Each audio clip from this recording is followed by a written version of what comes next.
Right then, another Touareg video, sort of triggered by these silly things coming.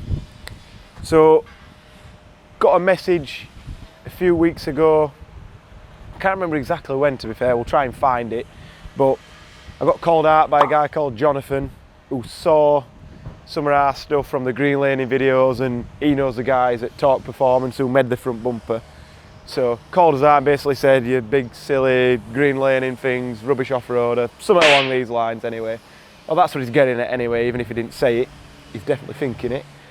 So basically he said he's hired Rothwell off-road on the 4th of September, which times out pretty nicely for all our racing and everything. Private event, him and his mates to go in there off-roaders, some discos and some proper like, can't remember the exact name for them now, but these like challenge trucks or whatever they're called, with big V8s in the back and all that sort of stuff. So there's going to be some stuff that we're definitely not anywhere near, and I think we ought to reverse that challenge and see how long they can drive with windows down or something like that in their cars and listening to the mud tyres screaming away for hours at a time, which I know in that I'd be happy to drive from one end of the country to other. So he's laid the smack down. I've ordered some better tyres, so NITTO mud grappler. Only reason I've ordered these is because they're the cheapest, good quality, decent reviewed mud tyre I could find in this size.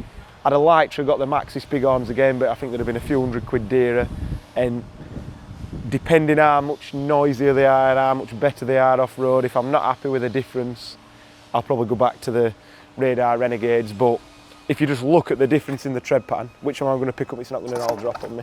Oh, perfect. If you look at the difference in the tread, get my fingers stuck in that one, and then these are a lot more open. So hopefully, if it's muddy, these are going to get flung out and away we go. But looking at how big the blocks are, they're going to be a lot noisier on the road. So compromises, I might put these on and it drives absolutely fine. And these are made in Japan as well, so they're not a cheap crap tyre, they're just for cheap. I think because they're in a bit of an oddball size, they're quite a bit more expensive in the 15, 16, 17 inch sizes, but 18s this big, they don't fit on very many things. Most people go straight to like a 35 if they can get something this big on. So this is as big as we can get. I've had somebody asking me today that he's got some stupid size tyres that he wants to fit to his. These are 33s. I think you might get away with a little bit bigger, but you're pretty much limited by this gap here, which looks pretty big now, but when you're coming up and you're turning and what have you, you're going to catch it. And we have modified this quite significantly. My tyre's rolling away. So, I'll put that down.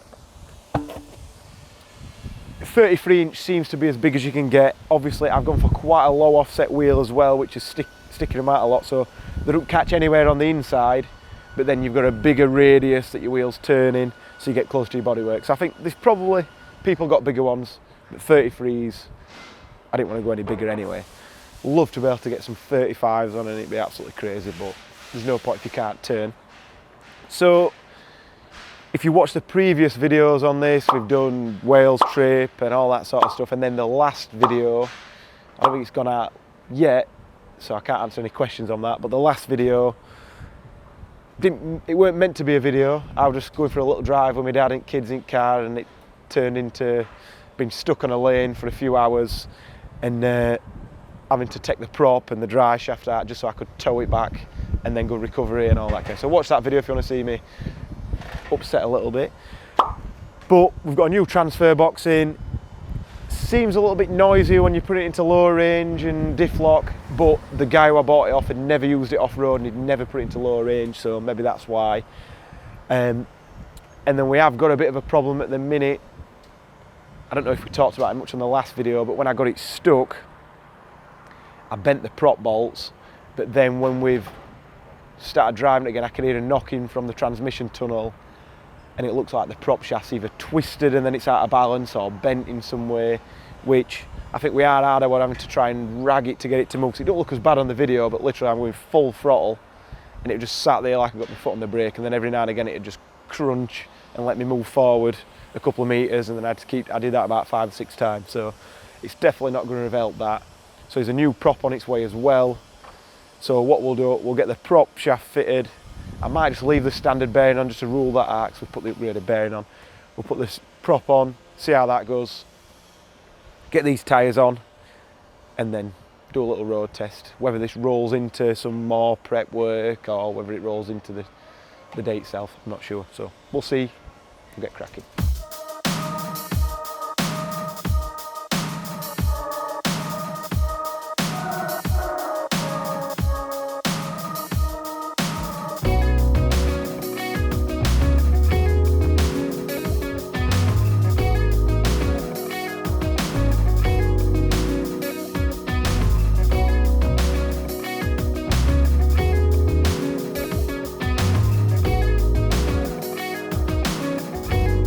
So, the Touareg's on the ramp again. The tyres are now fitted, which is good. They're a lot more aggressive. Not driven it yet to see how noisy they are. That'll probably be the end of this video, because we've got another few issues to resolve.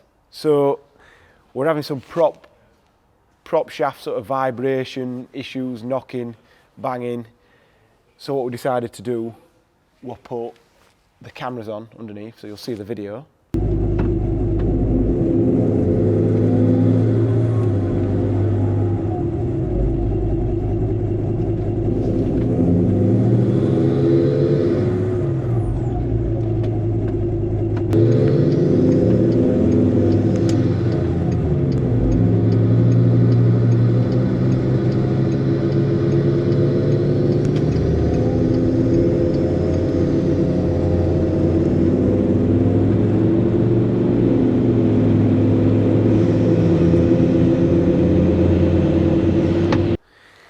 So we sent that to the guys that make these upgraded bearings here, JXB, and they said they've not seen one wobbling like that before, so we think the prop shaft might be bent. So when we had the problem on the trails, I actually bent these bolts and the ones going through, I think one out of each or something like that. Anyway, they were bent anyway. So we bought some new bolts. They're not cheap from VW, I think 20 quid for 6 bolts. And then we bought a new rubber as well, which that's not cheap, but want to rule that out. And then I've got another prop shaft as well, which this is from an earlier V10. So it's got a UJ instead of a constant velocity joint. So that's why it's got this, to make it adjust the length as the everything moves up and down, which the axle's not moving like on a leaf spring car, so it's not as big a deal. But yeah, we're going to put this on anyway. I'm just going to leave the standard bearing on there for now. I think I'll be fine with that anyway. And worst case, if we have a problem with that, we'll just upgrade that when we've got chance. I'm hoping that stops the wobble. I would like to know if this is actually damaged or not, which would mean putting it back on with this new rubber and messing up. But I'll just put this one on, as long as it all fits and everything. The part number does supersede to this one, so this is an early one. But we'll see. We'll see what happens. And then, I'm not sure, oh, we've got some, let me get them out, because Harris forgot to get them out. I'm back, I'm here. So we've got some dry shaft spacers. So these are gonna go in here, which is not that easy to get to, but I did it at trail, so it can't be that hard. But that's gonna go in there and hopefully stop the CVs maxing out because of the suspension lift that we've got on. But that's not gonna actually help us with the angle. The only thing we can do to get the angle better is like we've done on the Amarok and drop the diff down, but the subframe would need notching and it's a lot of work. So we're going to try this. Not 100% sure it's going to work. We're going to be getting it back on the ramp again anyway to put all the under trays back on. So we'll do the prop, we'll do these, go for a drive, see how noisy these tyres are. If everything's working, if the CVs are not clicking any worse than they were before, which I don't think I've got a video of that, but anyway, then we'll put the under trays on and we're ready for Rothwell, I hope. We'll see.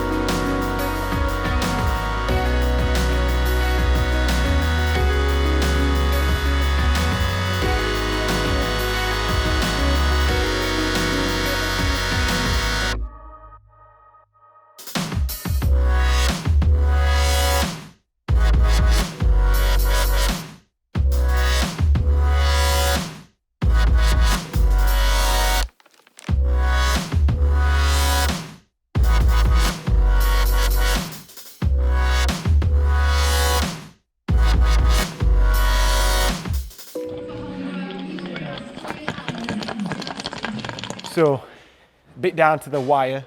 I need to be setting off home soon, ready for tomorrow morning. And we seem to have sprung a little bit of a leak on the transfer box and we can't get that sealed, so we'll just have to gum that up and hope for the best. But now we're needing to get the underbody protection on. As you can see, it's definitely took some punishment, so it's a good job we've got it. All the way down, all the way at back's been battered, so Harry's going to try and kill me now. But one of the other reasons it's back on the ramp now, I can hear a little knocking from the prop shaft. I think the bush has got in that and it's maxing it out, but forget about that for now. I'll just try not to abuse it. The dry shaft, we put these spacers in, which we've been told should help us. And then I drove home and then this happened. I don't know what's happened to it, but I could just see grease all over. So I'm assuming we've bent it a bit too much and then away we go. But yeah, that CV is absolutely dead now. It's like as though it's come out. I think I could probably pull it out. So I'm surprised it still drove anyway. So yeah, we shall see. So tomorrow is the smackdown. Hopefully it all goes to plan. I think this video might end with what I think about the tyres and driving it. But I already know what they sound like, but we'll pretend I don't and I'll drive it.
Tyres are quite noisy.